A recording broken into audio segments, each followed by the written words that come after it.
When Vaer Watches reached out and asked me if I'd like to get my hands on any of their watches, I did a quick glance through their product catalog, and this watch immediately jumped out at me. It's the Vaer A7 Tradition, Swiss-made automatic in 36mm, and in this case, it's on a Jubilee bracelet. Now, it's not quite a field watch, but it's kind of similar in all the good ways. And it's not exactly a Rolex Explorer homage, but it does kind of have those vibes. What it is it's exactly the type of watch that I really like. It's a simple and conservative and a straightforward design that is both casual and sporty, with features and specifications that make it a perfect everyday watch. What's up, everybody? This is Guy with Just Bluefish Watch Reviews, and yeah, today we're looking at the Vaer A7, a watch that comes in with a retail price tag starting at $699, depending on the strap options that you select, and it has a list of features that rivals watches well above this price.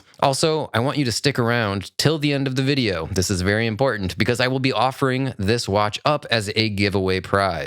But spoiler alert, being subscribed to the channel is the first step in entering the giveaway, so make sure that you hit that subscribe button now. But before that, let's go ahead and dive into these features and specifications. And first, let's start with the size. This watch comes in at 36mm in case diameter, and it's just over 11mm thick. It has a lug-to-lug length of 43mm, and the watch is 20mm between the lugs where the bracelet attaches to the case. Now, before we get into the rest of the specs, let's talk about that size just a little bit.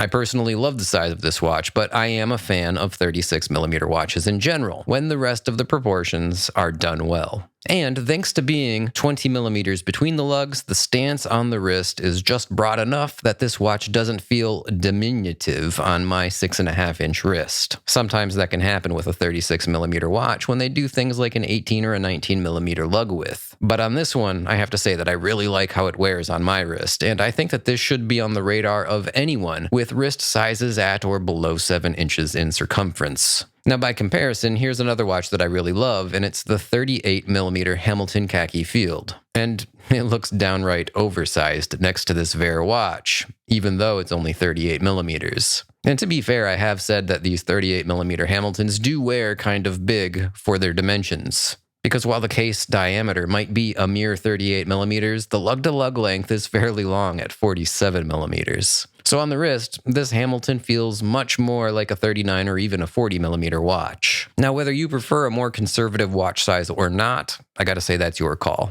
Personally, I really like the fit and the feel of both sizes, but just keep in mind that there are several factors when it comes to dimensions that can make a watch wear larger or smaller than you might expect based on those dimensions on paper. Now, as far as the rest of the specifications go, we have a domed sapphire crystal on the watch face and the case back, the top crystal having an internal AR coating, and the watch has a screw-down crown and its 100 meters of water resistance. The dial and the handset feature 15-layer C1 superluminova treatment for low light and all-night glow-in-the-dark legibility. The case and the bracelet are constructed of 316L stainless steel, and the case has a very slender lug profile that extends down all the way from the center of the case. It gives this simple tool watch a bit of an elegant look, in my opinion, especially when it's paired up with this Jubilee bracelet or when it's on a nice leather strap. And speaking of straps and bracelets, this one comes with an extra rubber strap in the box, and the strap and the bracelet are both quick release, meaning that you can swap them out without the need for tools, and you can do it at any moment's notice. Now, the bracelet starts at 20mm between the lugs, and it has a nice subtle taper down to 18mm at the clasp end. And it features a dual-locking twin-trigger deployant clasp with 4 points of micro-adjustment. Overall, I have to say, it's an awesome package. The movement is a Swiss-made 40-hour power reserve Solida SW200, and the watch has a timing tolerance of between -10 and +15 seconds per day,